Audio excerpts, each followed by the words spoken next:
Renaissant sous la forme d'un noble surendetté au sein d'un immense empire spatial, Liam fait un doigt d'honneur à l'univers et jure de devenir l'ultime seigneur du mal. Déterminé à mettre ses pouvoirs au service de la méchanceté, il commence à faire des ravages en exploitant ses pouvoirs. Mais peu importe la méchanceté de ses actions, elles finissent toujours par profiter à l'Empire même qu'il essaie de détruire. La méchanceté n'a jamais été aussi frustrante.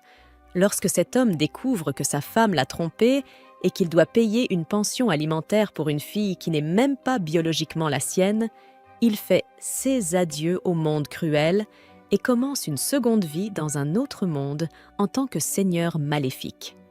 L'histoire commence avec Liam, un loser pathétique d'âge moyen qui mène une vie ennuyeuse avec sa femme et son enfant ingrat qui ne savent que prendre sans jamais donner en retour. Pourtant, en tant que mari et père responsable, Liam prend des jours de congé chaque fois qu'il le peut pour passer du temps avec sa famille. Il sacrifie ses propres rêves et passions pour sa fille, Kanami, et lui achète tout ce qu'elle désire, qu'il en ait les moyens ou non.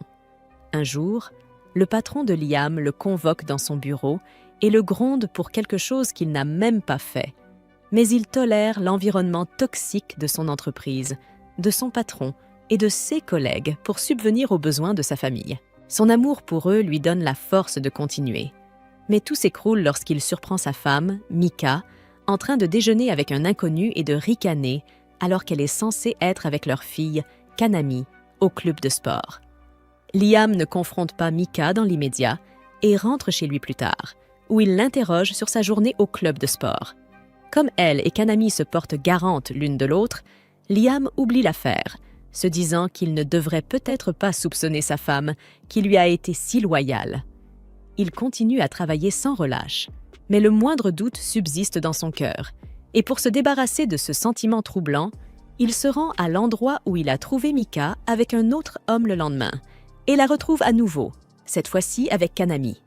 Il écoute la conversation qu'elle a avec un homme au téléphone lorsque Kanami mentionne qu'ils sont ici pour rencontrer son père. Il continue donc à les suivre jusqu'à ce que l'amant de Mika entre en scène et que la mère et la fille agissent comme s'il était l'homme de leur maison. Incapable d'accepter la réalité, Liam se convainc que Mika ne le trompe pas et continue à travailler comme un forcené pour nourrir sa famille. Liam reçoit un appel de Mika qui lui annonce une terrible nouvelle. Kanami a eu un accident. Il se précipite alors à l'hôpital et apprend que sa fille est actuellement en train de subir une opération. Le médecin arrive et informe Liam et Mika que Kanami a un besoin urgent d'une transfusion sanguine. Par coïncidence, son groupe sanguin est O positif. Seul le groupe sanguin de Mika correspond à celui de Kanami. Alors, elle entre dans la salle d'opération pendant que Liam attend dehors, de plus en plus troublé. Son propre groupe sanguin est AB positif, et scientifiquement, il est impossible qu'un père avec ce groupe puisse avoir un enfant de type O. Cette révélation choquante lui fait comprendre que Kanami n'est pas sa fille. Incapable d'accepter cette vérité, il confronte Mika après la guérison de Kanami, la suppliant de lui dire la vérité. Cependant, au lieu de montrer de la culpabilité, Mika le manipule émotionnellement, affirmant qu'il ne se soucie jamais de sa famille et qu'il ne passe aucun temps avec eux. Liam tente de se défendre en expliquant qu'il travaille dur pour leur fournir un toit et de la nourriture. Mais Mika reste campée sur sa position, déclarant que son travail ne suffit pas à offrir à Kanami une éducation de qualité. Elle lui rappelle la promesse qu'il lui avait faite avant leur mariage, celle de toujours la rendre heureuse. Selon elle, il a échoué à tenir cette promesse depuis 10 ans. D'après elle, tout ce temps, elle s'est sentie comme une mère célibataire, car Liam n'était jamais là pour elle. C'est pourquoi, aujourd'hui, elle ne le considère plus comme un membre de sa famille.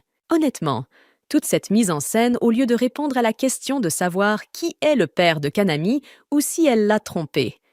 Quoi qu'il en soit, Mika en a assez. Si elle reste ici plus longtemps, elle risque de se sentir coupable. Elle se lève donc et décide d'abandonner cette maison pour toujours avec Kanami et de rester avec son nouveau papa. Liam supplie Mika d'être rationnelle et demande à Kanami de prendre son parti. Mais même le petit diable le trahit, déclarant qu'elle préfère son autre papa à lui. Alors que sa famille se désagrège, la vie professionnelle de Liam se dégrade elle aussi. Son patron l'accuse d'avoir détourné l'argent de la société vers un compte bancaire non identifié, ce qui lui fait réaliser que lorsqu'il s'est précipité à l'hôpital il y a quelques jours, il a accidentellement laissé son PC ouvert et que quelqu'un a peut-être transféré l'argent depuis son PC. Mais n'ayant aucune preuve, Liam est puni et non seulement il est renvoyé, mais il est forcé de travailler comme ouvrier pour rembourser les fonds perdus par l'entreprise. Micah utilise la mauvaise situation financière de Liam comme excuse pour demander le divorce, non seulement en obtenant la garde complète de Kanami, mais aussi en exigeant une pension alimentaire, ne sachant pas comment il va pouvoir payer sa dette. Liam tente d'échapper à la réalité en regardant son anime robot Mesha préféré avec l'un de ses vieux amis, mais son cœur brisé ne lui permet pas de le faire non plus. Il ne peut qu'espérer que les choses s'arrangeront s'il travaille dur et qu'il pourra revoir sa fille, même si elle préfère l'autre père. Il croit que toutes ses difficultés et tous ses sacrifices seront récompensés par Dieu, mais Dieu a d'autres projets. Il l'a gratifié d'une maladie qui commence lentement à le tuer de l'intérieur. Sans assurance ni argent pour se soigner, Liam finit par abandonner lorsqu'une lumière aveuglante apparaît devant ses yeux, lui montrant que ce n'est autre que son propre patron qui a détourné l'argent de l'entreprise sur son PC. De plus, la personne avec qui Micah a eu une liaison est également son patron. La scène montre Micah et le patron de Liam célébrant la misère de ce dernier, ce qui le déchire de l'intérieur et le pousse à implorer les dieux pour que ce cauchemar ne soit qu'un mauvais rêve.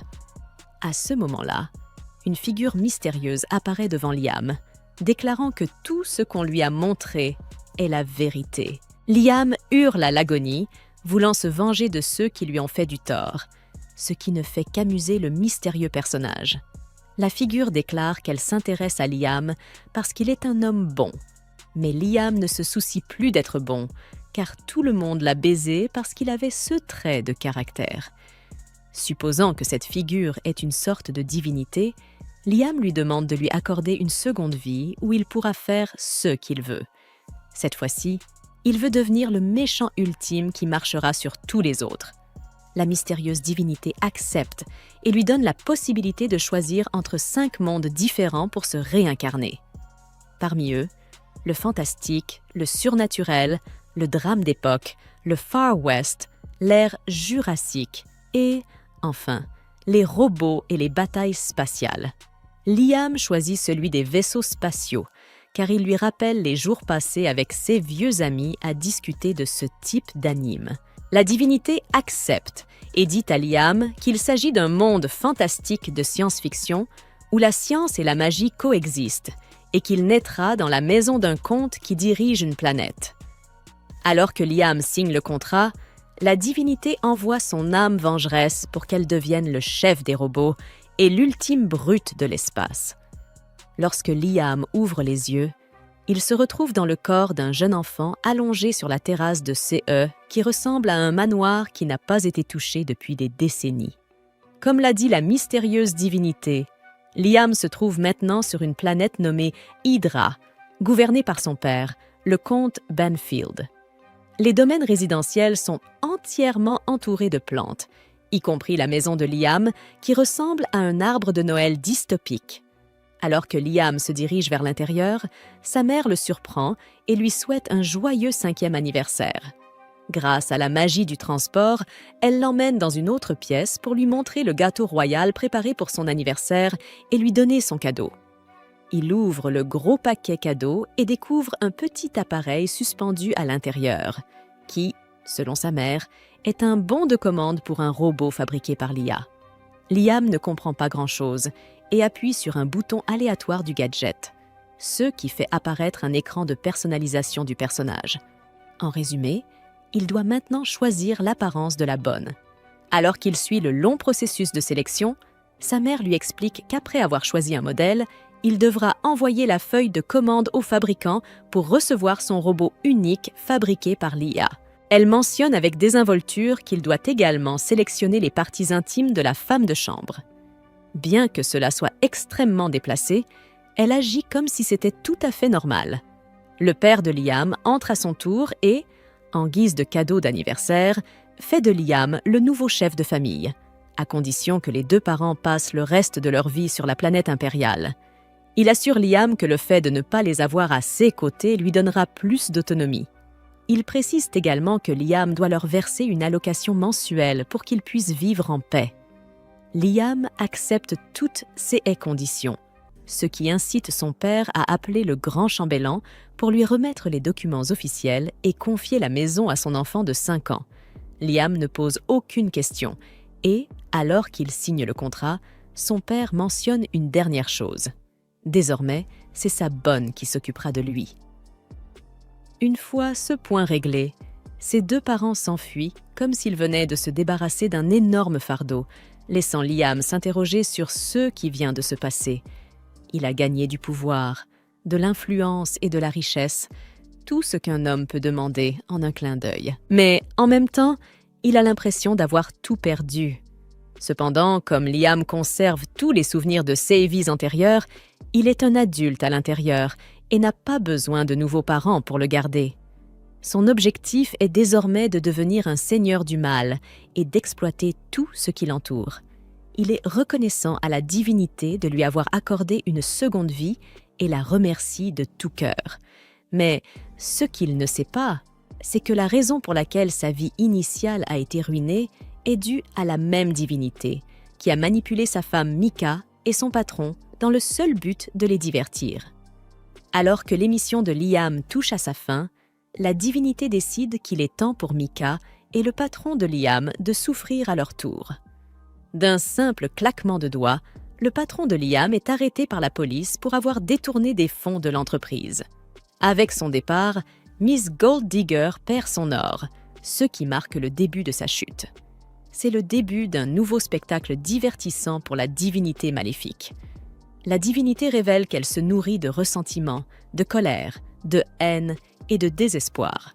En fait, de toutes les émotions négatives. C'est pourquoi il a envoyé Liam dans le monde de l'Isekai, qui a soif de divertissement. Alors que la divinité ouvre une autre porte dimensionnelle pour partir après avoir envoyé l'âme de Liam, un chat divin entre furtivement dans la pièce avant de partir au moment où la porte est sur le point de se refermer. On ne sait pas trop ce qui vient de se passer, mais le chat doit avoir une certaine importance dans l'histoire. Dans l'univers parallèle de Liam, une guerre spatiale a éclaté parce que ce nigo chauve voulait montrer la puissance de feu de son équipage de pirates. 16 robots mecha sont sur le point d'écraser les ennemis quand soudain, Christiana, la première princesse chevalier du Saint-Royaume de Leib, entre dans l'arène et tranche toutes les troupes ennemies comme dans du beurre. Elle esquive facilement les assauts frontaux et, avec elle à la tête de la charge, il ne faut pas longtemps pour que la ligne de front ennemie soit complètement anéantie. Les pirates commencent à battre en retraite, comprenant qu'ils ne peuvent pas gagner cette guerre. Mais la princesse ne les laisse pas s'échapper, car elle souhaite que chacun d'entre eux regrette d'avoir dérangé son royaume. Pendant ce temps, Liam reçoit son robot personnalisé fabriqué par l'IA, livré dans un grand paquet de poupées. D'un simple toucher, le paquet se transforme en une servante à l'apparence générique qui se présente comme un maquisard. Sans perdre de temps, Liam commence immédiatement à palper les melons de sa nouvelle servante, se contentant de dire qu'il s'agit d'une inspection minutieuse de la marchandise lorsque son chambellan l'interroge, souhaitant poursuivre sa séance d'inspection en privé. Il emmène Amagi dans sa salle de jeu et ne fait absolument rien qui sorte de l'ordinaire. Croyez-moi. Plus tard dans la nuit, Liam met Amagi au travail, lui faisant faire tout ce qu'il veut, préparer du thé, faire des massages et même le baigner.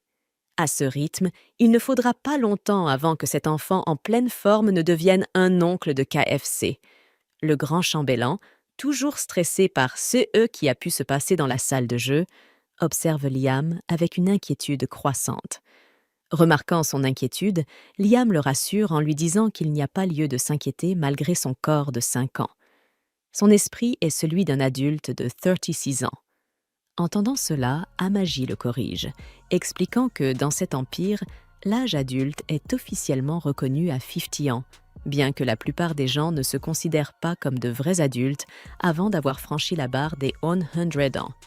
Elle mentionne également que les humains vivent ici entre 5 et 600 ans, ce qui paraît soudain logique à Liam. Compte tenu de la priorité accordée par ce monde à la préservation de l'environnement, tout ce qui les entoure est vert et bien préservé. Voyant que Liam se sent un peu trop à l'aise avec l'IA, le grand chambellan intervient, l'avertissant que l'Empire méprise l'intelligence artificielle. Si un noble comme Liam est vu en train de s'approcher trop près d'une poupée IA, les rumeurs vont se répandre. Curieux, Liam lui demande d'en dire plus. Le chambellan lui explique alors que l'humanité a failli être anéantie par l'IA dans le passé. Liam, confus, demande si elles n'ont pas été programmées avec les 3 lois fondamentales de la robotique. Mais le chambellan le regarde d'un air absent, ignorant totalement ce que Liam veut dire. À ce moment-là, Liam comprend exactement où les choses ont mal tourné dans ce monde. Le vieil homme poursuit son récit, expliquant que durant cette période sombre, un groupe de braves guerriers s'est battu contre l'IA dévoyée et a miraculeusement gagné, fondant ainsi l'Empire. Cela soulève une question importante. Si l'Empire méprise tant l'IA, pourquoi la mère de Liam lui a-t-elle offert un objet qui pourrait lui causer des ennuis? Le grand chambellan hésite d'abord, mais comme Liam est désormais le nouveau maître, il finit par dire la dure vérité. Les parents de Liam l'ont abandonné et se sont enfuis, le laissant hériter des énormes dettes qui pèsent sur leur famille depuis des générations. Apparemment, l'arrière-grand-père de Liam était un souverain avisé, mais il n'a pas su élever correctement son héritier. Cet héritier a tout gaspillé et depuis, les dettes de la famille n'ont cessé de s'accumuler. Le chambellan prédit que les choses ne feront que se dégrader à partir de maintenant pour cette planète. Et après avoir appris cette nouvelle information, Liam se demande comment il est censé devenir un seigneur maléfique alors qu'il ne possède ni richesse ni pouvoir. Pendant ce temps, dans un bar, les gens commencent à discuter de leur nouveau seigneur, Liam, se demandant si les gens du peuple seront toujours à la merci des nobles. La barmaid garde espoir, estimant qu'un enfant de 5 ans ne peut pas être aussi méchant que les précédents seigneurs. Mais les autres ne sont pas du même avis, convaincus que ce pays va connaître une nouvelle ère de souffrance. Pour en revenir à Liam, il n'arrive toujours pas à comprendre pourquoi un enfant de 5 ans comme lui est chargé de si lourdes responsabilités. Il commence à penser que ses parents l'ont mis au monde uniquement pour pouvoir lui transférer toutes leurs dettes.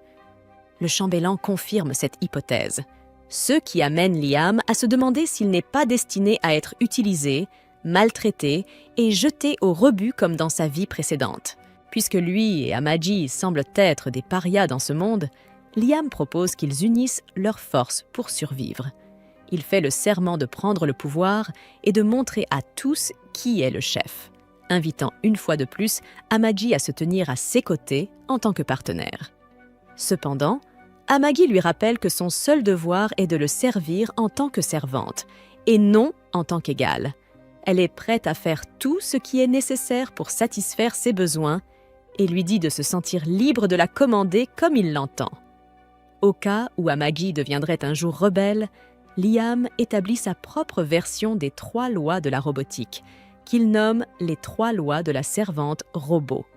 Premièrement, elle ne peut pas faire de mal à son maître ni causer quoi que ce soit qui puisse lui nuire. Deuxièmement, elle doit obéir à tous les ordres de son maître, sauf s'ils contredisent la première loi. Troisièmement, elle doit protéger sa propre existence tant que cela n'entre pas en conflit avec les lois précédentes. Liam se tourne ensuite vers Amagi pour lui demander conseil, estimant qu'en tant qu'IA, elle devrait avoir de vastes connaissances en matière d'administration et de gouvernance. Elle suggère qu'ils utilisent une capsule éducative. Apparemment, en utilisant cette capsule, Liam peut installer tellement de connaissances dans son cerveau en seulement 6 mois, tout en renforçant son corps. L'idée plaît à Liam, qui décide de la mettre en œuvre et confie à Amagi le rôle de superviser son domaine, la plaçant ainsi à la tête du territoire. Le grand chambellan s'oppose fermement à cette décision, Mais il ne parvient pas à s'imposer face à l'esprit de Liam et à l'intelligence avancée d'une IA. Tout étant réglé, Liam se prépare à entrer dans la capsule éducative. Avant d'entamer le processus, il pose une dernière question à Amaji. Les IA de ce monde ont-elles des émotions? Même ici, l'IA peut imiter le comportement humain et juste pour le bien de l'anime, oui, elle a des émotions. Laissant tout entre ses mains, Liam entre dans la capsule et se plonge dans un sommeil cryogénique pour les 6 prochains mois. La divinité mystérieuse qui prétend être le guide est un être détaché qui se nourrit d'émotions négatives. Il s'est déjà débarrassé de Liam, de sa femme et de l'amant de celle-ci et cherche maintenant sa prochaine cible. Il se dirige à nouveau vers la Terre, où il pose les yeux sur une jeune femme qui, dans un magasin de nouilles, s'apprête à prendre le meilleur repas de sa vie. Mais au moment où elle ouvre sa baguette, celle-ci se brise de manière irrégulière, ce qui, dans la culture japonaise, est considéré comme un mauvais présage et est censé apporter le malheur, voire la mort. La raison pour laquelle les baguettes se sont brisées de façon irrégulière est que la divinité guide aime le nombre d'émotions négatives qu'elle génère à cause d'une si petite chose.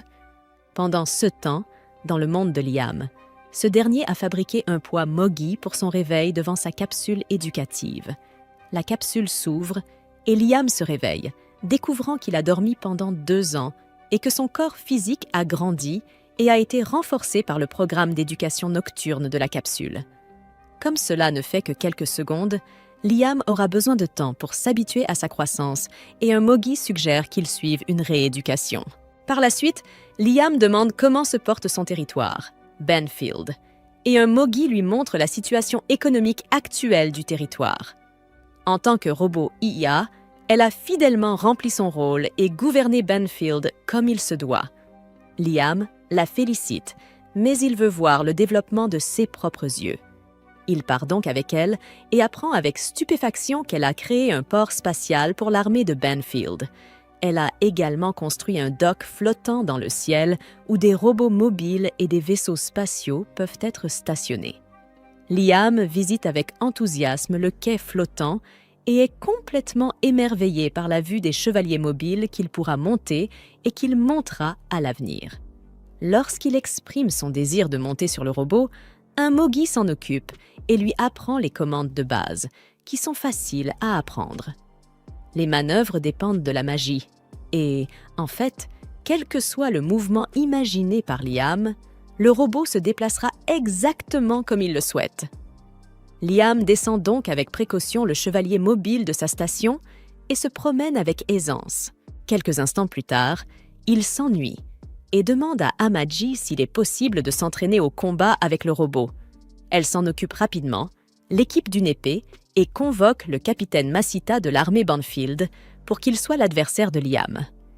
Liam prend l'offensive avec enthousiasme et frappe le bouclier de Masita à pleine puissance. L'envoyant s'écraser au sol, Liam se rend compte que Masita a délibérément abandonné, ne voulant pas être traité comme un enfant par cet homme de l'armée. Liam lui fait comprendre qu'il doit prendre ce combat au sérieux, sous peine de subir les conséquences de son manque de respect. Prenant le duel au sérieux, Masita se lève et se défend correctement, désarmant Liam en un instant et le plaquant au sol, mettant fin au match. Avec cette défaite, Liam doit se rendre à l'évidence. Il devra développer ses propres compétences au combat pour devenir un meilleur pilote. Il demande donc à son chambellan de le mettre en contact avec un instructeur qui lui apprendra à devenir compétent au combat. Le chambellan ne pense pas que le combat soit nécessaire pour un seigneur, mais Liam pense le contraire et ne veut plus être opprimé par les autres parce qu'il est faible. Il veut devenir le plus fort pour atteindre son objectif de devenir un seigneur maléfique et désigne Yasushi, un homme armé d'un katana, comme son sensei. Liam se présente à Yasushi, exprimant son désir de devenir le meilleur épéiste, ce qui incite Yasushi à se lancer dans un discours philosophique sur le fait que personne ne peut être considéré comme le meilleur. Amaji devient sceptique à l'égard de l'homme en colère, mais Liam lui dit de ne pas s'inquiéter et commence son entraînement avec Yasushi.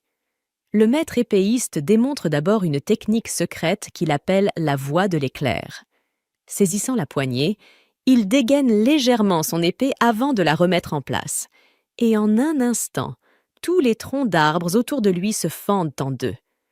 Liam pense d'abord que l'homme a dégainé son épée si vite qu'ils ne l'ont même pas vu. Il demande donc à Amaji de lui montrer la vidéo au ralenti qu'elle a enregistrée avec ses yeux pour découvrir que l'homme n'a même pas dégainé son épée. Supposant que la caméra high-tech d'Amaji n'a pas pu capturer la technique de Yasushi, Liam est encore plus intrigué et décide de devenir le disciple de Yasushi. Mais ce qu'il ignore, c'est que Yasushi est un escroc et qu'il a déjà découpé les troncs d'arbres.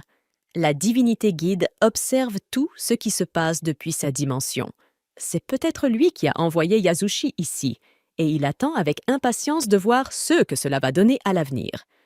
De l'autre côté, Christiana, la princesse chevalier, reçoit une offre de pourparlers de paix de la part du gang de pirates ennemis.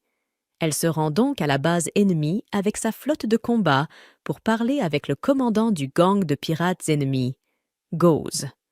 Cependant, Goz n'a jamais eu l'intention de faire la paix et l'a seulement amené ici pour pouvoir attaquer sa planète d'origine non surveillée, Mysteria, quelques instants plus tard. Des milliers de vaisseaux pirates s'approchent de la planète de Christiana, traversant la ligne de défense de son alliance, et Go révèle que l'alliance s'est jointe à lui, la trahissant parce que la plupart d'entre eux considèrent sa planète comme une menace, alors que toute la flotte combinée de l'Alliance pointe ses armes vers le vaisseau spatial de Christiana. Goz révèle qu'il lui a suffi d'un peu d'argent pour convaincre l'Alliance de la trahir et lui fait comprendre que son règne s'arrête là. Cependant, il lui promet de ne pas nuire à sa planète s'il écoute ce qu'il lui dit de faire. 3 ans se sont écoulés depuis que Liam a commencé à s'entraîner avec l'escroc, et il n'a bien sûr pas appris la technique de l'éclair, car elle n'existe pas.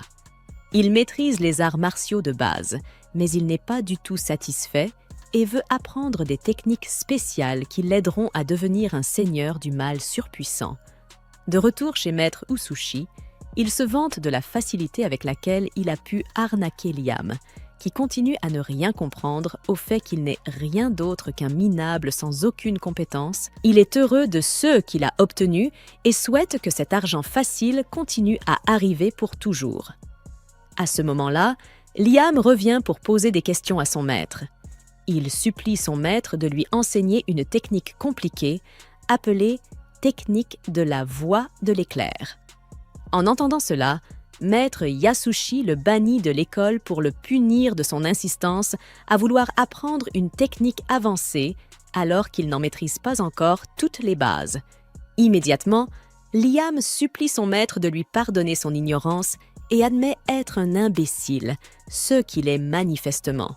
Il supplie de ne pas être mis à la porte et Maître Yasushi l'écoute avec élégance car il ne veut pas que sa source d'argent s'épuise.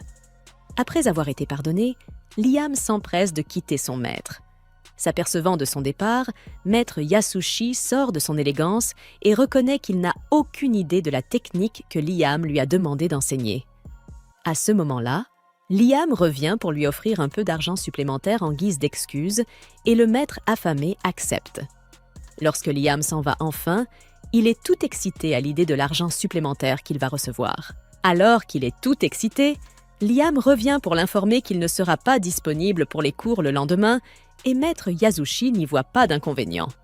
Bien sûr, il n'aurait aucun problème à ce que son sac d'argent préféré ne vienne pas à ses cours inutiles.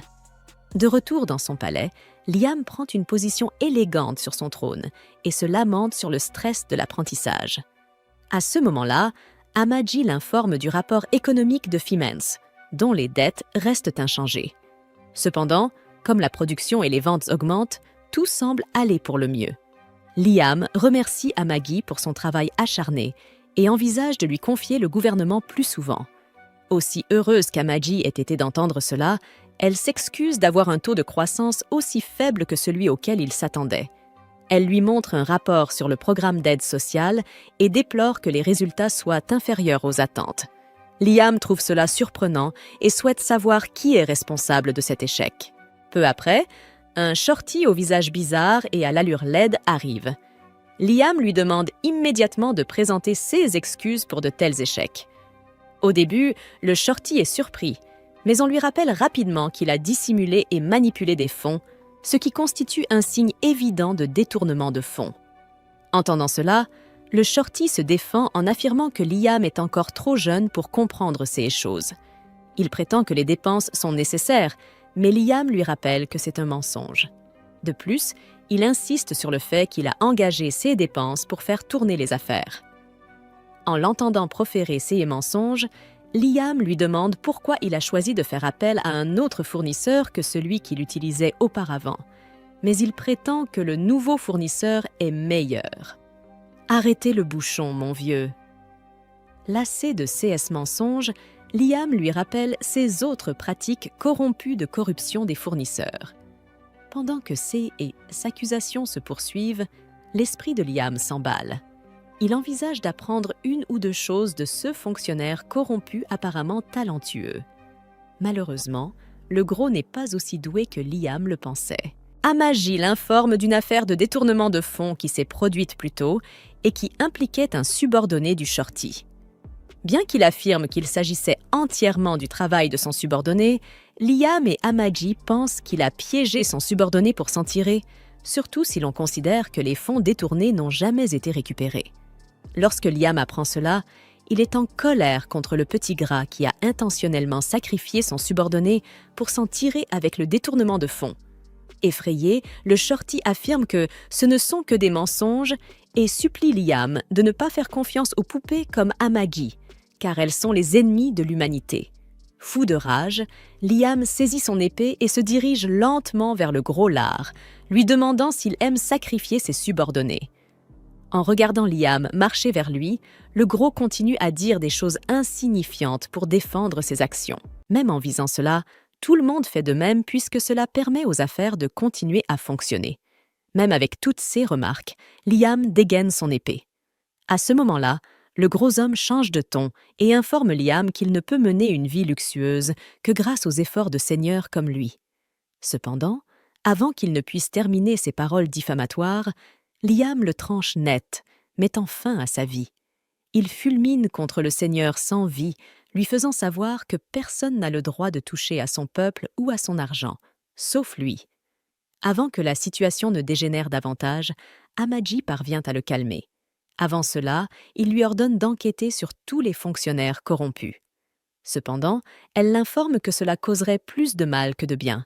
En revanche, elle lui suggère plutôt de préparer un grand nombre de poupées, affirmant que 30 poupées lui seraient plus utiles pour des tâches comme la gouvernance et d'autres fonctions subsidiaires afin d'assurer le progrès du territoire. En entendant cela, Liam accepte immédiatement. Bien qu'Amaji pense que certaines personnes pourraient avoir des choses négatives à dire sur cette décision, Liam n'en a cure tant qu'il y aura des progrès. Ce soir-là, la nouvelle commence à se répandre sur la façon dont Liam a tué un fonctionnaire corrompu. Ils parlent également de la façon dont Liam envisage de faire passer l'éducation obligatoire de 3 à 6 ans, ce qui a conduit à l'affectation de davantage de travailleurs de la construction à la construction d'écoles. Ils estiment que Liam fait du bon travail, surtout compte tenu de son jeune âge de 10 ans. Pendant ce temps, Liam essaie enfin de contrôler les grandes machines ressemblant à des transformateurs, puisqu'il a maintenant maîtrisé les arts martiaux. Malheureusement pour lui, son faux maître arrive juste à temps pour briser son rêve de piloter la machine, en affirmant qu'il n'y a aucun intérêt à utiliser quelque chose que tout le monde peut utiliser. Au lieu de cela, il demande à Liam d'envisager de contrôler quelque chose de plus puissant, que personne d'autre ne peut maîtriser. En entendant cela, Liam accepte immédiatement. Il se tourne vers le capitaine de la base pour obtenir des idées et apprend l'existence d'un ancien modèle non automatique de CS Machine. Le capitaine l'informe de l'existence d'une unité que son arrière-grand-père pilotait autrefois, et Liam est très enthousiaste à l'idée de suivre les traces de la machine de son arrière-grand-père. Yasushi se rend à un sanctuaire à la recherche de trésors, exprimant sa frustration en déclarant à quel point il est agacé par le fait que Liam progresse à un rythme rapide alors que l'ensemble du processus d'entraînement est censé être douteux. Il sait qu'il ne pourra pas tromper Liam très longtemps, et la seule option qu'il a pour continuer à exploiter cette vache à lait est de créer davantage de tâches inutiles. Il appuie au hasard son bras contre le mur, ce qui déclenche un mécanisme secret révélant un chevalier mobile qui semble venir de l'âge ancien. Mais pour Yasushi, c'est exactement ce dont il a besoin pour continuer à faire rentrer de l'argent en occupant Liam. Pendant ce temps, la divinité maléfique connue sous le nom de Guide poursuit sa recherche habituelle d'émotions négatives et se rend sur Terre, où il trouve un homme qui se vexe facilement et s'énerve simplement parce que sa commande Starbucks n'est pas tout à fait parfaite. Le guide adore le goût des émotions négatives de cet homme, mais il souhaite quelque chose de plus, quelque chose de gastronomique. De retour dans le monde de Liam, Yasushi a déjà donné l'instruction à Liam de réparer l'ancien chevalier mobile nommé Avid pour son entraînement, et Liam s'y est préparé en conséquence. Liam est en train de s'exercer à la fausse technique ultime de son maître, l'éclair, avec son majordome Brian se tenant à ses côtés. Brian, bien qu'heureux parce qu'Avid est l'unité de l'arrière-arrière-grand-père de Liam, s'y oppose tout de même, car il pense qu'utiliser une unité aussi ancienne ne sera d'aucune utilité pour Liam. Cependant, Liam est certain que ses compétences de pilotage seront au plus haut niveau s'il parvient à maîtriser l'unité la plus ancienne qui existe. Brian, toujours aussi curieux, dit à Liam d'arrêter d'essayer d'apprendre cette technique bidonne, la qualifiant de perte totale de temps. Mais Liam est déterminé à s'améliorer s'il continue à donner le meilleur de lui-même et à s'entraîner sans relâche. Amaji, de son côté, se rend sur le site du chevalier mobile Avid et exprime à quel point elle est sceptique à l'égard de Yasushi et de SS méthode d'entraînement. Elle ne croit même pas que Yasushi soit un épéiste, mais comme Liam lui a ordonné de réparer Avid, elle n'a pas d'autre choix que de faire de son mieux pour redonner vie à cette épave. Peu après, la lieutenante Nias Carlin, ingénieure dans une usine d'armement, arrive avec son équipe sur la planète de Liam pour réparer Avid. Liam la rencontre à l'aéroport pour lui souhaiter bonne chance, et alors qu'ils sont en train de parler, Nias remarque Amaji et se demande pourquoi une poupée IA se tient juste à côté d'un conte. Liam, voyant la réaction de Nias, se vexe et lui fait rapidement comprendre qu'il a tout à fait le droit de posséder une poupée IA et qu'il punira quiconque remettra en question son mode de vie. Cependant, il a mal interprété la réaction de Nias, car elle est en réalité une grande fan d'Android, et elle devient complètement hystérique en voyant Amaji. Elle est, pour le moins, impressionnée par les caractéristiques sur mesure d'Amaji et commence à la toucher partout comme une perverse. Elle dépasse presque les limites en soulevant la jupe d'Amagi, mais Liam l'en empêche juste à temps, lui disant de ne pas se comporter de manière inappropriée. Par la suite, il se dirige vers l'entrepôt où Avid est entreposé, et dès le premier regard, Nias commente que cette machine est bonne pour la casse et suggère à Liam d'acquérir une nouvelle unité au lieu de gaspiller son argent à tenter de la réparer. Mais Liam ne veut pas des produits défectueux de son usine et lui fait clairement comprendre que le seul chevalier mobile qu'il pilotera sera Avid. Nias déclare que ce serait trop compliqué pour elle de réparer cette unité, car ils n'ont pas ces pièces en stock. De plus, la taille de ce robot est bien plus grande que celle des modèles standards, et c'est pourquoi Nias pense que cela coûtera très cher à Liam s'il veut ressusciter cette ferraille. Liam a tout l'argent dont il a besoin, et pour résoudre le problème des pièces manquantes, il a l'idée de remplacer les anciennes pièces par celles du dernier modèle, afin d'obtenir les meilleures performances d'Avid. Mais comme Yasushi a strictement ordonné à Liam d'apprendre à piloter les chevaliers mobiles manuellement, il donne pour consigne à Nias de maintenir les commandes manuelles et de supprimer toutes les fonctions d'assistance. Avant de partir, il demande également à Nias d'ajouter quelques attaques spéciales, comme un coup de poing fusée qui détache le poing du robot sur commande, le faisant voler comme une fusée vers son ennemi. À ce moment-là, Yasushi arrive à l'entrepôt pour voir les progrès réalisés sur la réparation d'Avid. En posant les yeux sur Nias, il est incapable de les détourner, tombant amoureux d'elle au premier regard. Ce pervers trouve Nias parfaite de toutes les mauvaises niches manières, au point que son nez se met à saigner. Il s'essuie rapidement le nez, se redresse et s'avance pour se présenter à Nias. Mais elle est tellement occupée à parler avec Liam qu'elle ignore complètement son existence. Yasushi continue d'essayer, se présentant et lui demandant audacieusement un rendez-vous. Mais une fois de plus, elle ignore Yasushi et continue de discuter avec Liam sur l'impossibilité d'ajouter ces stupides attaques spéciales à Avid. Pour convaincre Nias, Liam déclare qu'il lui donnera autant d'argent qu'elle en aura besoin pour mener à bien la tâche, Et Nias accepte finalement, car son plan depuis le début était de soutirer un maximum d'argent à Liam. Yasushi devient extrêmement jaloux en voyant Liam et son coup de foudre discuter ensemble comme dans une comédie romantique, et décide de punir Liam en lui infligeant un entraînement encore plus stupide et cruel. Cette fois, il a une idée sournoise. Il ordonne à Liam de s'entraîner désormais les yeux bandés. Il place Liam sur une rivière en mouvement, debout sur un tronc glissant, et pendant que Liam essaie de garder son équilibre, Yasushi commence à lui tirer dessus avec des dizaines de balles de tennis depuis son canon à balles de tennis fait maison. Bien sûr, ce que fait ce type ici, c'est blesser Liam exprès pour lui avoir volé celle qui aurait pu être sa waifu, mais il cache cela en prétendant que ce nouvel entraînement fera de Liam un meilleur épéiste. Liam trouve ce régime d'entraînement extrêmement difficile, commentant à quel point son épée est lourde avec les poids attachés. Mais sous les instructions de son maître, il continue de s'entraîner, essayant de faire de son mieux pour voir avec son œil intérieur afin d'esquiver les balles de tennis entrantes. De l'autre côté, le commandant pirate Goaz se rend dans les cellules de prison de son vaisseau de guerre, où il révèle avoir capturé de nombreuses femmes, dont la princesse Christiana. Il n'explique à aucune d'entre elles ce qui se passe, mais dit spécifiquement à Christiana de sortir, car ils sont arrivés à destination, l'île au trésor. Il s'approche de Christiana, révélant qu'il veut l'ajouter à ses trésors parce qu'il la trouve si belle que tout son corps en tremble. Il traîne Christiana jusqu'à la salle d'expérimentation de son assistant de laboratoire et ouvre la porte de la pièce où se trouvent ses anciens animaux de compagnie, révélant une femme défigurée qui a été souillée et transformée en monstre par ce pirate tordu. Goaz la jette littéralement hors du vaisseau avant de révéler son intention de faire de Christiana son nouvel animal de compagnie. Avec tout le temps du monde pour torturer son nouveau jouet. Il demande à son assistant de laboratoire quelques suggestions et l'assistant propose de couper les jambes de Christiana pour la rendre complètement infirme. Goaz imagine un plan encore plus diabolique, lui arracher les yeux et les implanter dans ses paumes. Terrifiée, Christiana regarde autour d'elle et découvre de nombreuses éprouvettes où des dizaines de femmes défigurées ont été entreposées par Goaz, ce qui signifie que, sauf si un héros vient la sauver, elle est aussi bonne que morte.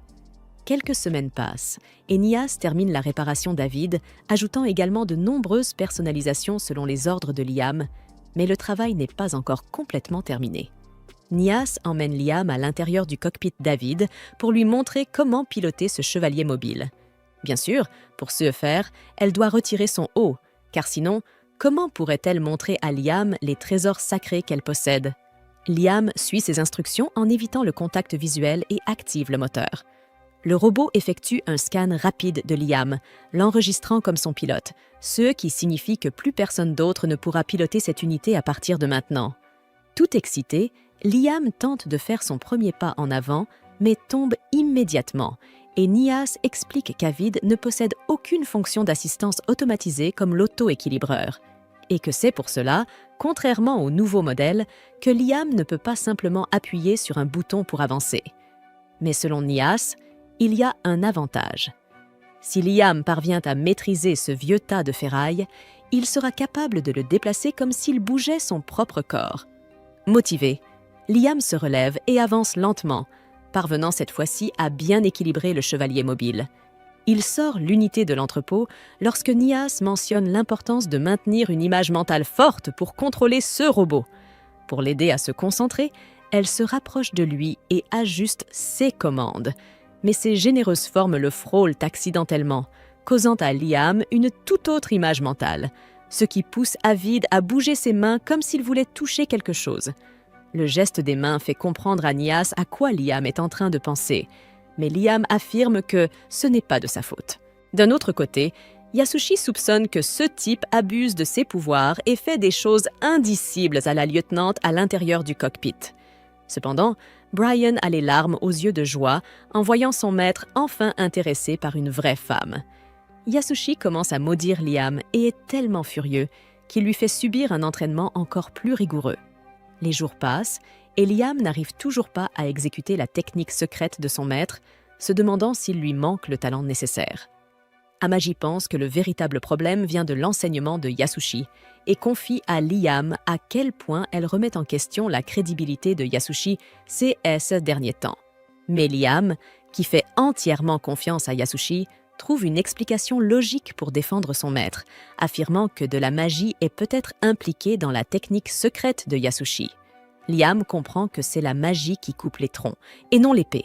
Il canalise ses pouvoirs magiques dans son épée et la balance avec l'intention de couper le tronc grâce à son pouvoir magique, s'entraînant à ce mouvement pendant des mois et des années. Il finit par maîtriser une technique qui, techniquement, n'a jamais existé. Devenu adulte, Liam veut enfin démontrer à Yasushi tout ce qu'il a appris, tranchant un tronc de bois à plusieurs mètres de distance simplement en balançant son épée dans sa direction. Yasushi n'en croit pas ses yeux.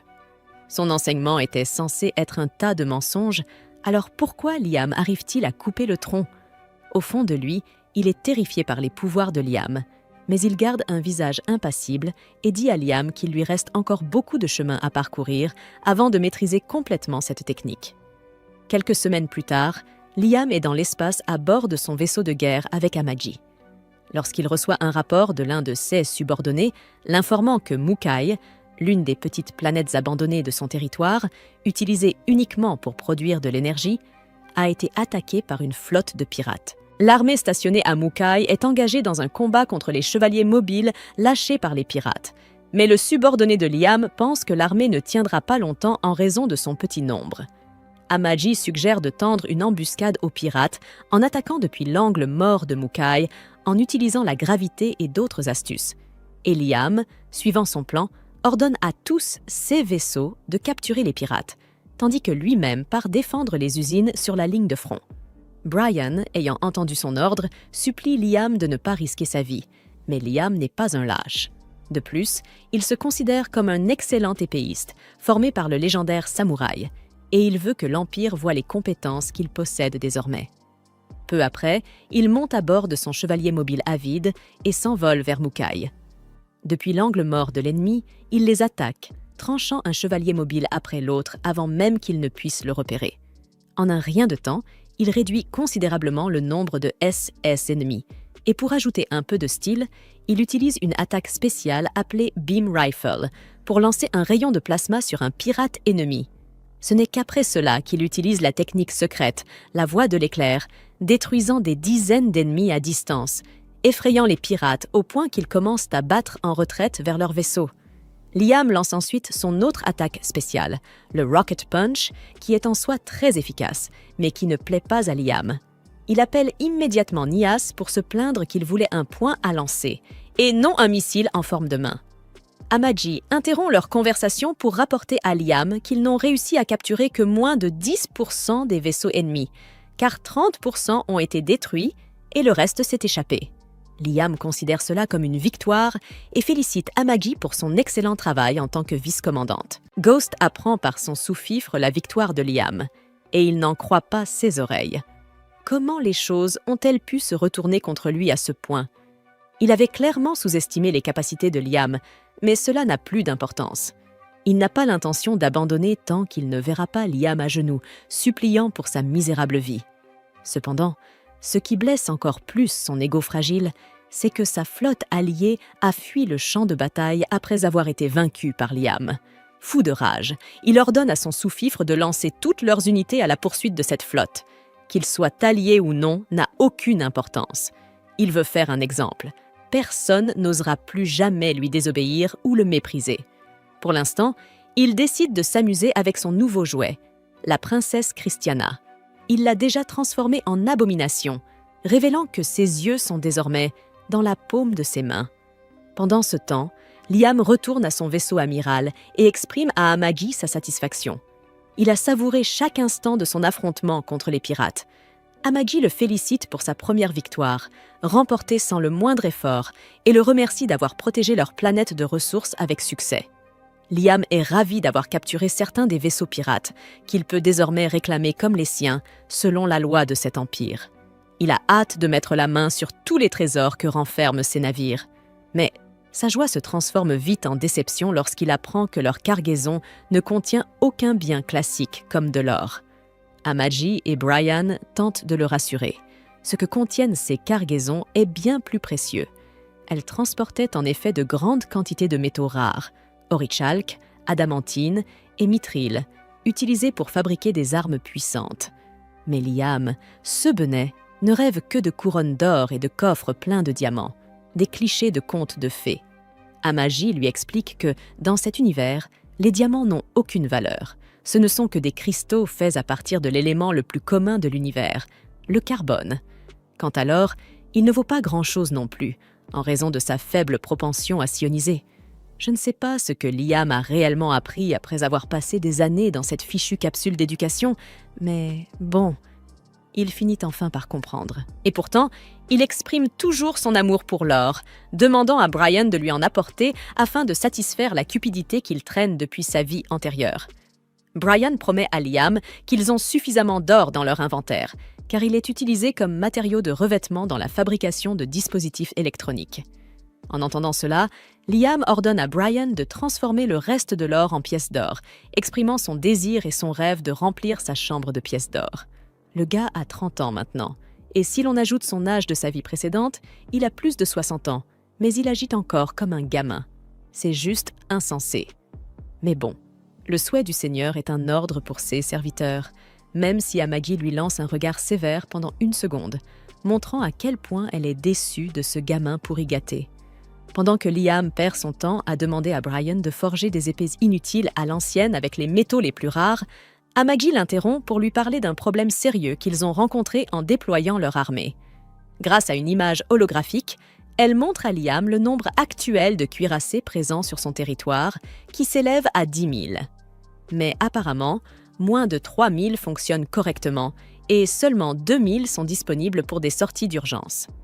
Liam est surpris d'apprendre que son armée a vaincu les pirates avec seulement 2 000 cuirassés. Eh bien, c'est surtout Liam lui-même, avec son chevalier mobile, qui a repoussé les ennemis. Et il y a aussi le fait que les pirates les ont sous-estimés, pensant qu'ils étaient pauvres, ce qui a contribué à leur défaite. Liam reconnaît également les mérites d'Amagi, disant que sa stratégie de bataille a été utile. Sérieusement, Liam se demande s'il ne devrait pas tout simplement se débarrasser des vieux vaisseaux inutiles. Amagi soutient cette idée, mais Brian s'y oppose immédiatement, affirmant qu'ils ne peuvent pas simplement jeter 7 000 de leurs vaisseaux, car si c'est le CS, les ennemis les sous-estimeront.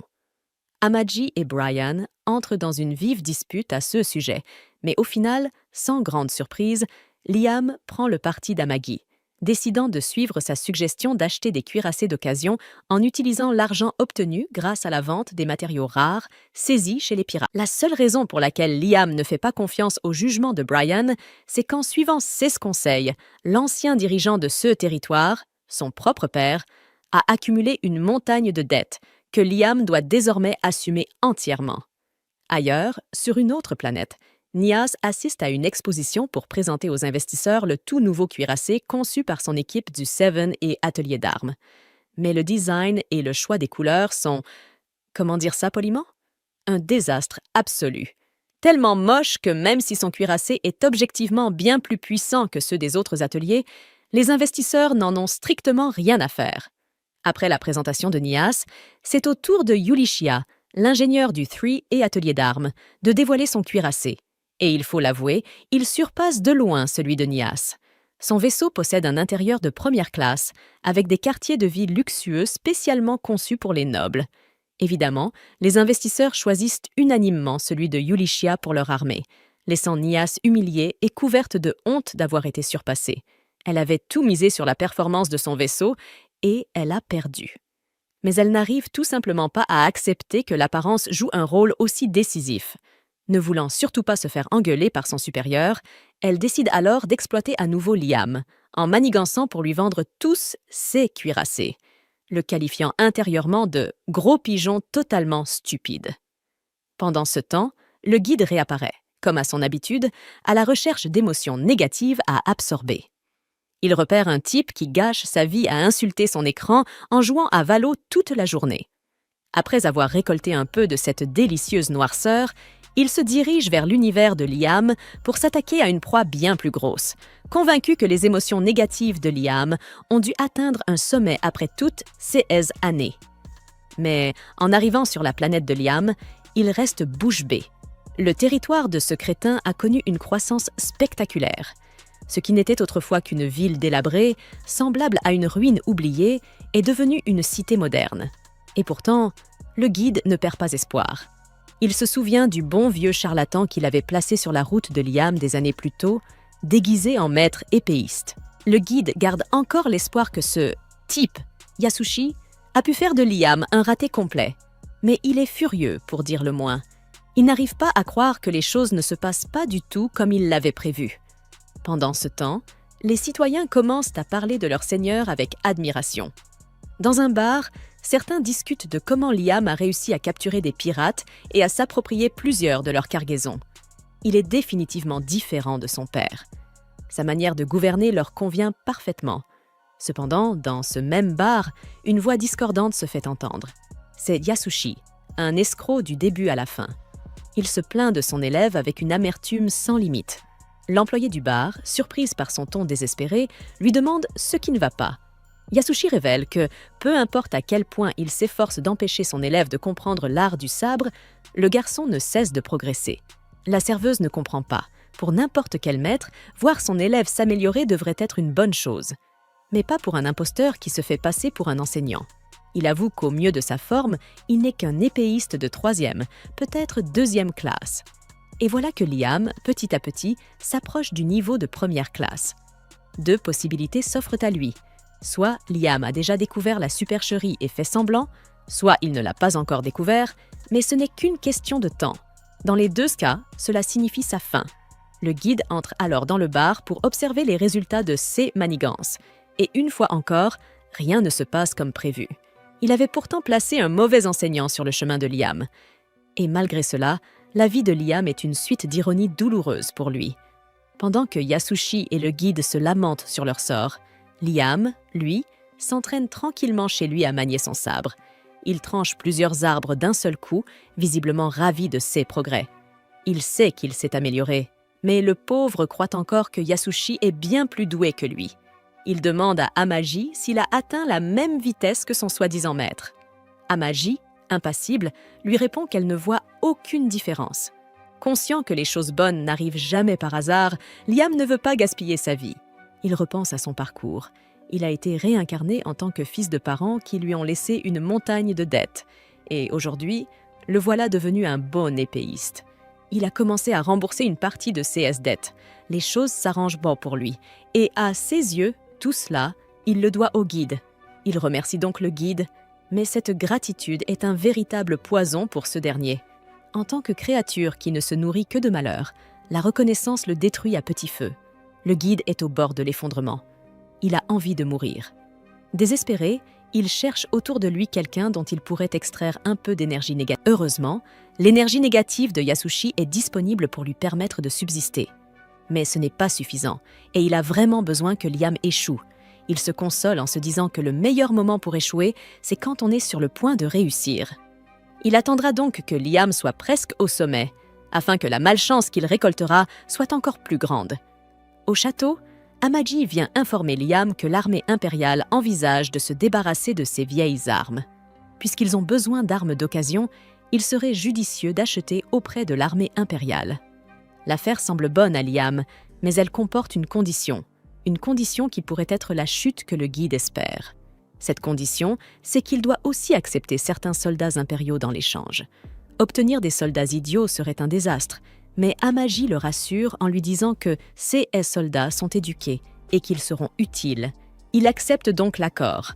Le guide observe, espérant que ces soldats se rebelleront contre lui une fois arrivés, et que ce sera sa plus grande défaite. Les doigts croisés pour voir ce qui va se passer. Le lendemain, Yasushi se réveille avec une sévère gueule de bois. Il regrette d'avoir bu, mais n'a pas le temps de s'attarder sur ce regret, car Nice vient lui rendre visite. Elle a ses propres raisons de venir. Elle veut en savoir plus sur Liam pour pouvoir lui proposer ses armes délirantes. De son côté, Yasushi croit qu'elle est venue parce qu'elle l'aime et le trouve séduisant. J'espère vraiment qu'il a un miroir chez lui. Leur conversation va de la simple illusion à la pure stupidité. Elle finit par lui demander quel pourrait être le fétichisme de Liam. Qu'est-ce que Liam aime tellement que, si elle le fait devant lui, même s'il n'est pas intéressé par ses armes, il achètera quand même. Cependant, elle n'est pas directe avec lui. Lui, il croit qu'elle lui demande ce qu'il aime chez une femme. Il essaie d'éviter la conversation pour ne pas révéler ses fétiches, mais elle est très insistante. Il pense qu'elle l'aime profondément et qu'elle ne supporte pas d'être loin de lui. Alors il craque. Il lui raconte qu'il aime les jupes courtes et provocantes, les sous-vêtements voyants, qu'il aime voir des costumes serrés et même le type de bas qu'il préfère. Elle, de son côté, croit qu'il parle de Liam. Alors elle suit le conseil et part voir Liam, tout apprêté et glamour, avec sa jupe courte et moulante qui laisse entrevoir ce qu'il y a dessous, et son tailleur serré accompagné de sous-vêtements voyants. Sa présence ne l'attire même pas. Elle est à peine aussi belle qu'Amaji, alors pourquoi l'aimerait-il ? Elle essaie de tout secouer avant même de présenter son offre, mais il lui ordonne d'aller droit au but. Elle lui parle de ses armes, mais il refuse d'acheter. Il vient tout juste d'en acheter à l'armée impériale. Elle est furieuse que la 3e arme continue de jouer contre elle. Elle le supplie d'acheter au moins quelque chose. Elle commence à tout agiter de plus belle. Au lieu d'être excité par ce qu'elle montre, il est agacé. Il se rappelle que, dans sa vie précédente, sa femme portait aussi ce genre de sous-vêtements. Mais elle ne les portait jamais pour lui la nuit, ce qui signifie probablement qu'elle les mettait pour aller voir l'homme avec qui elle le trompait. Son expression change. Elle pense que c'est parce qu'il aime ça, mais non. Ce qu'il voit le traumatise. Et il déteste ce spectacle. Même si Nice vend des armes de moindre qualité, on ne peut nier sa persistance. Puisqu'elle insiste pour qu'il achète et que sa vue l'irrite, il décide d'acheter juste pour qu'elle parte. Il demande à Amaji s'ils ont les fonds nécessaires. Malheureusement pour lui, Amaji lui confirme qu'ils ont bien l'argent et que ce ne serait pas un gaspillage, donc il devrait acheter. Elle est si excitée qu'elle tombe, son corps tout entier exposé alors qu'elle se précipite hors du château. En partant, elle appelle un collègue de travail. Il se vante que Liam ait acheté ses armes simplement parce qu'elle était séduisante et que Liam n'a pas pu détacher ses yeux de son corps. Brian entend cette conversation, furieux à l'idée que son maître puisse céder juste pour un corps. De son côté, Yasushi entend également, et il est furieux. C'est lui qui a ce genre de fétiche, et il est en colère que ces fantasmes aient été utilisés sur Liam, qui en aurait profité à sa place. Et ce Liam dont tout le monde parle est tranquillement allongé sur les genoux d'Amagi, savourant ce plaisir royal qu'il désire tant. Nias remet à Liam les 300 cuirassés qu'elle l'a forcé à commander chez elle. Au même moment, les cuirassés que Liam a rapportés de l'armée impériale arrivent également. Amaji reçoit un reçu de l'armée impériale via téléportation quantique et elle demande à Liam de le signer en répétant plusieurs fois le mot astérisque, quantique, astérisque.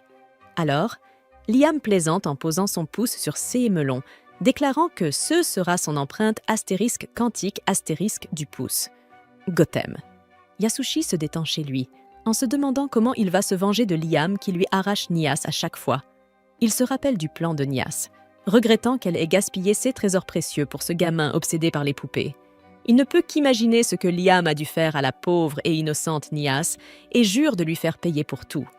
Alors que sa colère monte, le guide révèle qu'il a tout observé, se nourrissant des émotions négatives de Yasushi. Le guide a hâte de voir jusqu'où ira la colère de Nias, et il espère qu'elle mènera à la chute finale de Liam. Il place donc sa confiance en cet escroc et part vers un autre royaume, à la recherche de plus d'émotions négatives. Nias emmène Liam vers le cuirassé qu'elle a construit, pour le lui faire visiter. Liam ne s'attend à rien de luxueux ni de particulièrement stylé. Il ne s'attend à rien du tout de la part de cette femme incompétente, mais l'intérieur le déçoit quand même. Nias explique que les intérieurs luxueux ne sont que de la décoration et qu'ils n'ont aucune vraie valeur en temps de guerre. Mais Liam s'en fiche. Il veut de la décoration. Nias ne peut pas changer la vie de Liam et elle ne compte pas ajouter de décoration élégante. Ils se mettent donc d'accord pour ne pas être d'accord et passent au sujet suivant. Comment utiliser ce vaisseau ?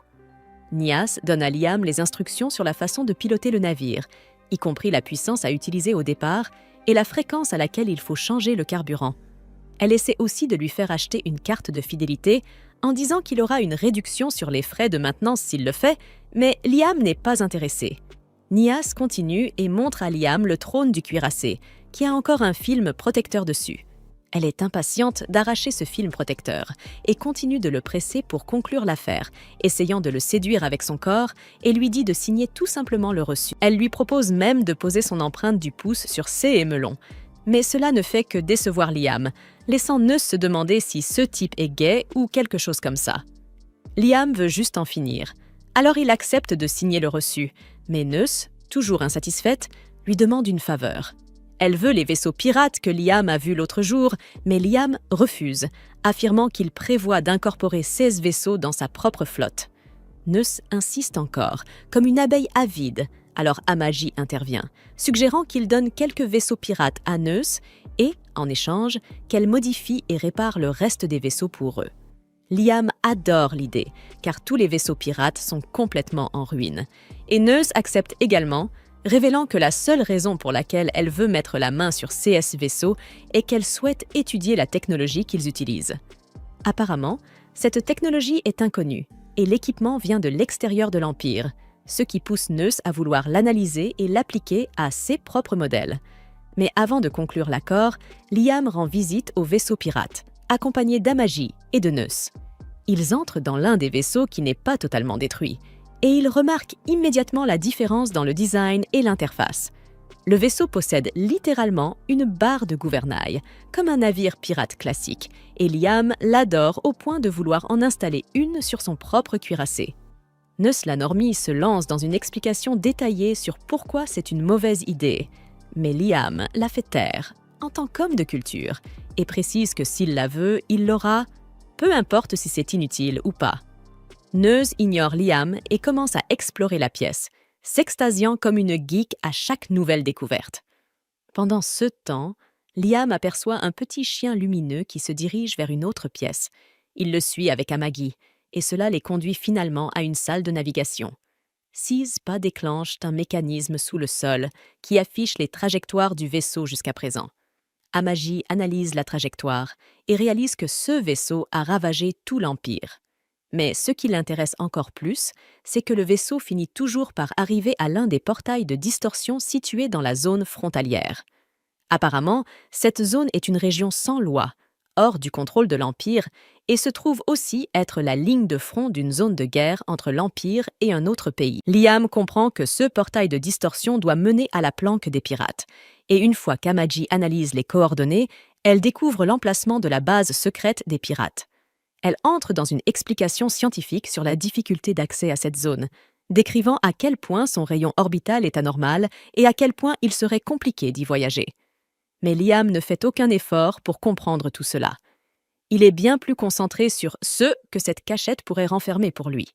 Il soupçonne que l'endroit soit une île au trésor, où les pirates viennent régulièrement entreposer leur plus grand butin.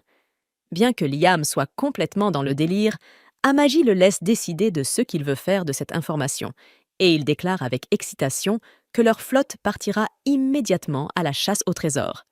Peu après, Goaz apprend que Liam a lancé une attaque et a déjà vaincu certains de ses sous-fifres en première ligne. Il convoque les sous-fifres devant lui, décidant de les punir pour avoir souillé le nom des pirates en se faisant battre par un comte de pacotille. Avant de s'occuper de ses perdants, Goaz ordonne à ses subordonnés de lui ramener la tête de Liam.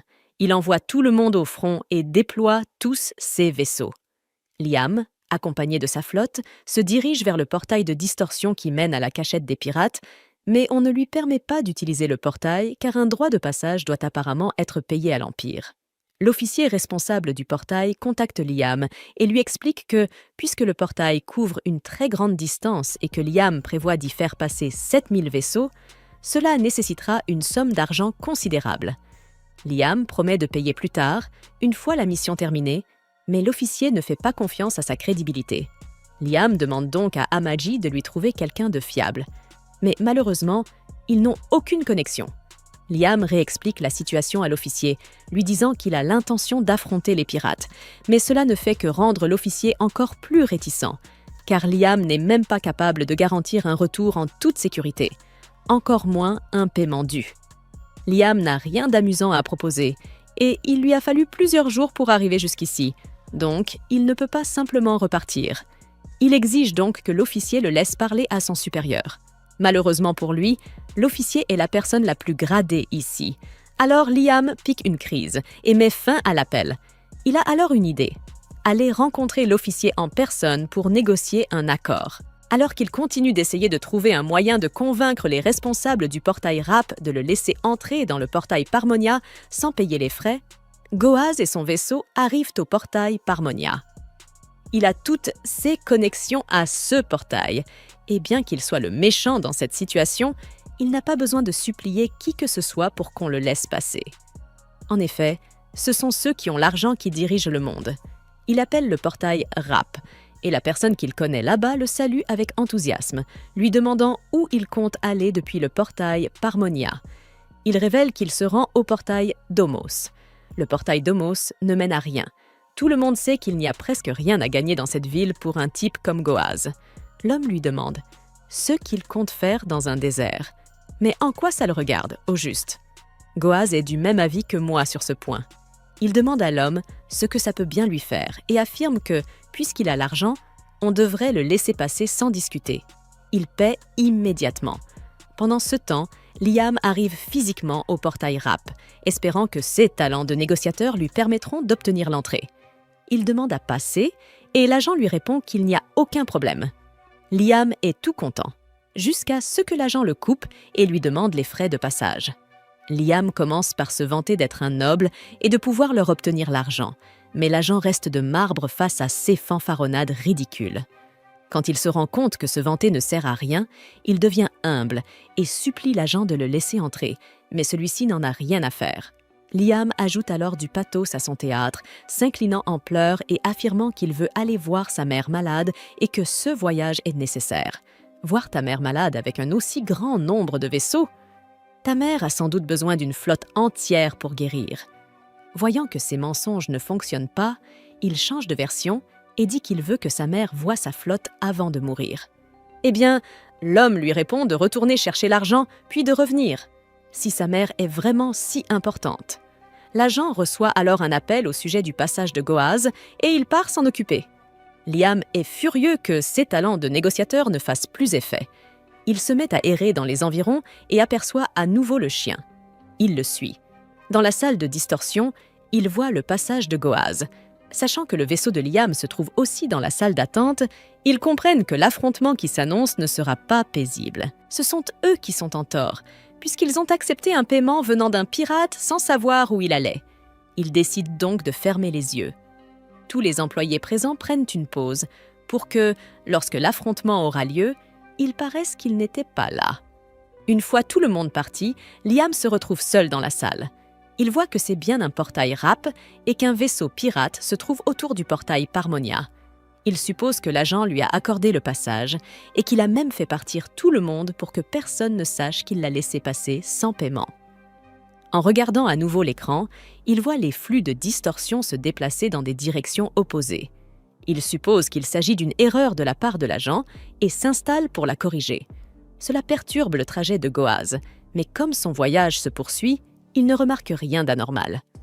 Soudain, Amaji appelle Liam pour qu'il revienne. Lorsqu'il revient, elle lui annonce qu'ils ont enfin obtenu une lettre de crédibilité. Non pas d'un noble, mais de Neus, puisqu'ils lui ont acheté beaucoup de choses. Eh bien, un service en vaut bien un autre.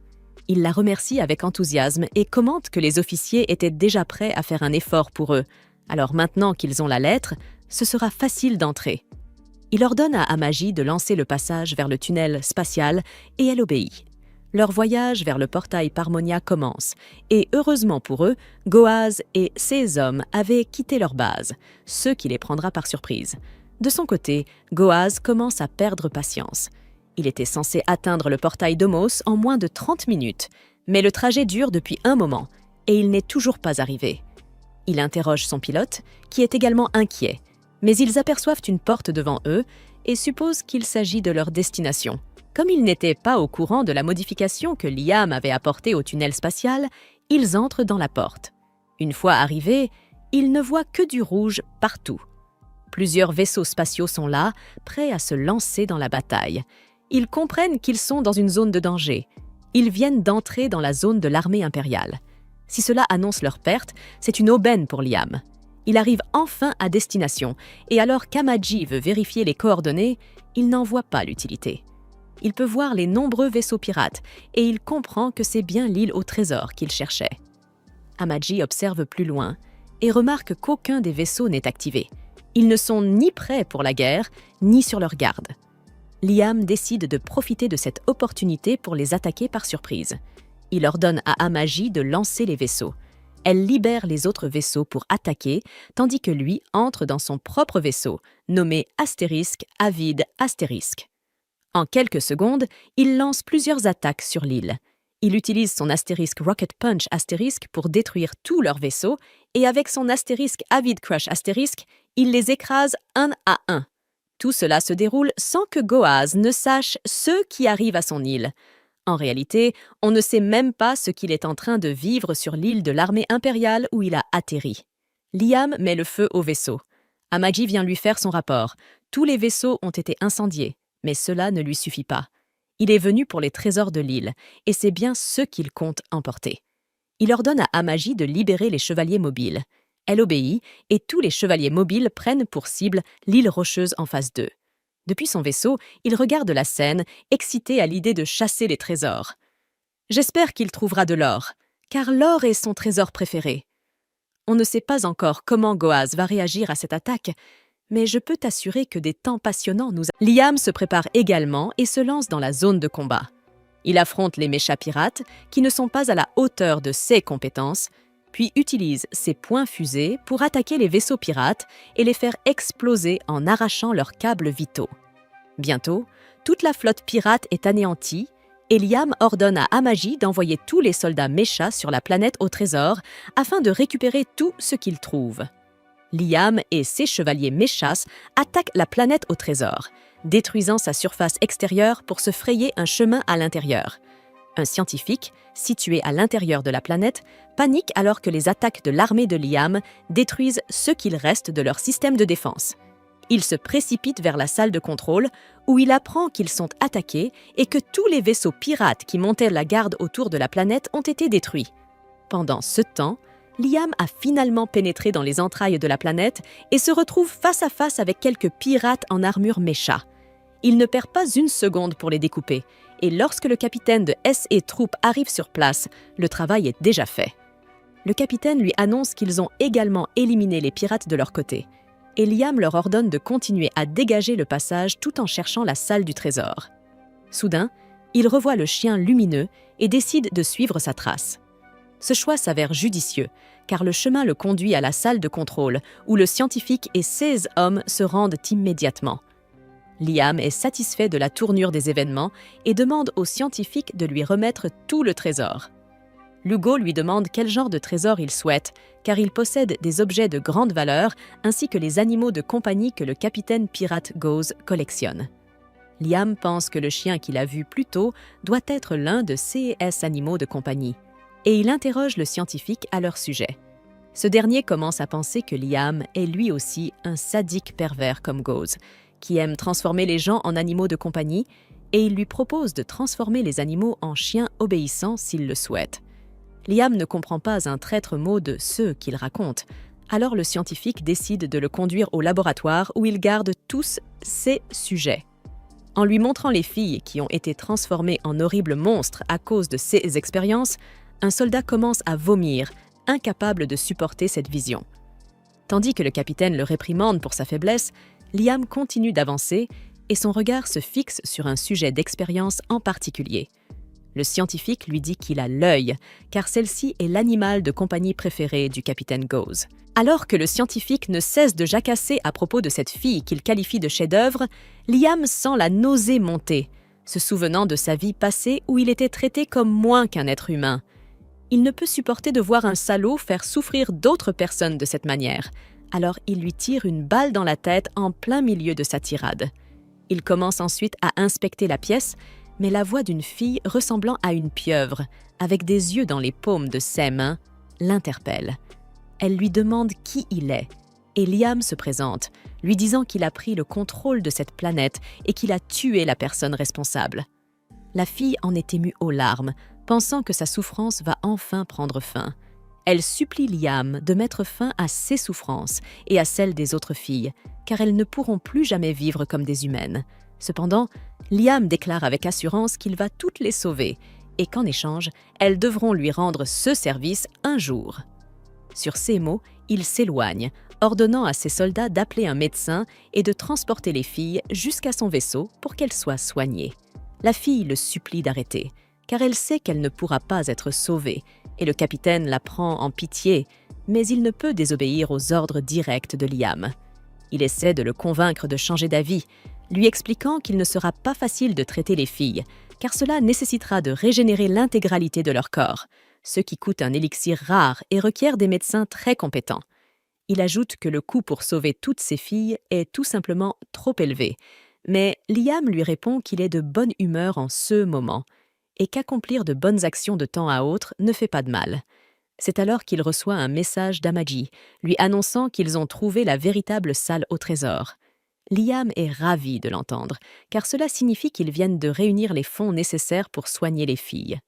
Pendant ce temps, la fille nommée Christina, celle qui avait supplié Liam de la tuer, continue de pleurer sur son sort. Elle était autrefois la chevalière princesse du Saint-Royaume, et tout le monde était fier de ses exploits dans la lutte contre les pirates. Cependant, lorsqu'elle partit affronter Goaz et ses hommes, elle fut piégée et capturée, puis les pirates firent exploser sa planète natale sous ses yeux. Sa famille fut prise de panique, car les pirates n'auraient jamais dû pouvoir franchir les défenses de l'Alliance unie qui protégeait la région. Mais ils comprirent vite que l'Alliance les avait trahis. Les boucliers qui les protégeaient ne purent résister bien longtemps, et bientôt, la planète tout entière fut détruite. Christina était complètement anéantie par tout cela. Mais ses malheurs ne faisaient que commencer. Après avoir détruit sa planète, Goaz l'emmena, elle et ses subordonnés, sur son île au trésor. Alors que tout le monde était terrifié, Christina s'accrochait encore à l'espoir et assurait à ses compagnes que de l'aide finirait par arriver. Lorsque Goaz vint la voir, Christina lui dit de la tuer sur le champ s'il le voulait, car elle préférait mourir plutôt que de vivre une vie d'humiliation. Le capitaine pirate éclata de rire, disant qu'il l'aurait déjà tuée depuis longtemps s'il avait voulu ça. Mais il avait gardé tout le monde en vie parce qu'il voulait les ajouter à sa collection. Il déclara ensuite qu'il avait changé d'avis et qu'il allait libérer une seule des filles. Il demanda à Christina de choisir, et après avoir été pressée, elle désigna la fille qui semblait la plus terrifiée. Mais ce fut un piège répugnant. Goaz prit la fille que Christina avait choisie comme premier sujet d'expérience. Il la donna au scientifique, qui s'était transformé en un monstre aux multiples bras, et celui-ci commença à découper son corps. Christina perdit la raison et supplia Goaz d'arrêter. Mais il se contenta de rire et lui dit que s'il arrêtait maintenant, la fille mourrait. Traumatisée, Christina n'eut pas d'autre choix que de laisser le scientifique démoniaque expérimenter sur la jeune fille. Il la transforma rapidement en un monstre, et tandis que Christina assistait à cela avec horreur, Goaz lui dit qu'elle allait bientôt devenir quelque chose d'encore plus spectaculaire. Elle lui demanda comment il pouvait faire une chose pareille, et il lui répondit qu'il aimait ça. Il déclara que ce n'était pas juste qu'il soit aussi laid, alors il transformait de belles jeunes filles en monstres hideux et les regardait se briser complètement. Peu après, il la traîna jusqu'au fauteuil d'expérimentation, et Christina ne put plus faire preuve de bravoure. Elle le supplia d'arrêter, promettant de faire n'importe quoi en échange, mais il se moqua d'elle, affirmant qu'elle allait devenir son animal de compagnie préféré à partir de maintenant. Il lui dit qu'il ne l'avait pas choisie en premier exprès, car il voulait voir à quel point elle deviendrait laide et désespérée. Goaz ordonna alors aux scientifiques de lui arracher les globes oculaires et de les implanter dans ses mains pour qu'elle puisse voir à quel point elle était devenue hideuse, même sans miroir. Christina continua de pleurer et de hurler, mais cela ne servit à rien, et elle fut transformée en un monstre vert et repoussant. Le reste de ses compagnes subit ensuite le même sort. De retour au présent, Liam rentre sur sa planète natale et Nias vient lui rendre visite. Elle a appris sa victoire sur la base pirate et lui demande d'acheter encore plus de vaisseaux de guerre pour célébrer l'occasion. Liam lui dit d'arrêter de le ruiner, mais Nias réplique que ses vaisseaux ont été utiles et qu'il a tiré un énorme profit du raid, donc il devrait investir un peu plus d'argent. Elle essaie à nouveau de le séduire, mais Liam n'est pas d'humeur à tomber dans ses pièges, alors il lui dit de la fermer. Quand ses tentatives de séduction et de chantage ne fonctionnent pas, Nias rappelle à Liam que c'est elle qui lui a obtenu la permission d'entrer dans la porte de distorsion, et il accepte finalement d'écouter sa demande, cette fois-ci. Il demande à Amagi combien de vaisseaux ils peuvent acheter avec le trésor qu'ils ont trouvé, et elle lui répond qu'après avoir déduit les dépenses nécessaires, ils ont assez d'argent pour acheter 5000 vaisseaux. Liam est choqué d'entendre cela, mais Nias s'enfuit immédiatement en disant qu'elle va préparer une commande de 5000 vaisseaux pour lui. Amagi se lance alors à sa poursuite, essayant de l'arrêter avant que cette folle ne prépare vraiment autant de vaisseaux. Au même moment, Yasu marche dans les couloirs, se demandant quelle excuse il pourrait inventer cette fois pour demander encore de l'argent à Liam. C'est alors que Nias passe devant lui, en appel visio avec un collègue, à qui elle dit qu'elle a décroché une commande gigantesque de la part de Liam après avoir mis sa dignité en miettes. Comme toujours, Yasu pense que Liam traite Nias comme son jouet, et il se met en colère, à la grande joie du guide, qui rôde dans les environs dans l'espoir que Liam vive des émotions négatives intenses. Pendant ce temps, Liam cherche Nias, mais c'est Yasu qui le trouve en premier et lui dit de le suivre. Ils se rendent sur le terrain d'entraînement, où Liam est aveuglé par un bandeau et son épée est alourdie avant de subir un autre des entraînements impossibles de Yasu. Cette fois, Yasu utilise des dizaines de drones télécommandés qui lui tirent dessus avec des balles de tennis venant de toutes les directions et à une vitesse encore plus grande qu'avant. Liam n'arrive même pas à réagir et se fait toucher encore et encore, puis Yasu augmente encore la puissance. Liam tombe immédiatement au sol, disant qu'il ne peut pas bloquer toutes les attaques avec une seule épée, mais Yasu lui ordonne d'arrêter de se chercher des excuses et de trouver la solution par lui-même. Cela donne alors à Liam l'idée d'utiliser la magie, comme il l'avait fait la dernière fois, mais cette fois-ci à des fins défensives. Il tente de convertir sa magie en barrière, et y parvient immédiatement. Alors que la barrière renvoie toutes les sphères, Yasushi observe Liam, bouche bée, tandis que ce dernier commence son fameux discours du « Je comprends maintenant ». Il utilise ensuite la barrière pour renvoyer toutes les sphères dans leur direction d'origine, détruisant ainsi tous les drones. Liam retire alors son bandeau et demande à Yasushi s'il a bien fait, mais ce dernier a été touché par plusieurs sphères. Il commence à paniquer en réalisant que Liam est véritablement un génie et qu'il va bientôt découvrir son imposture.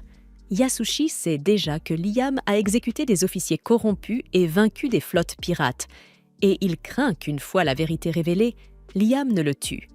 Il décide donc de fuir avant que cela n'arrive et commence à s'éloigner. Liam lui demande où il va, et Yasushi répond qu'il n'a plus rien à lui enseigner.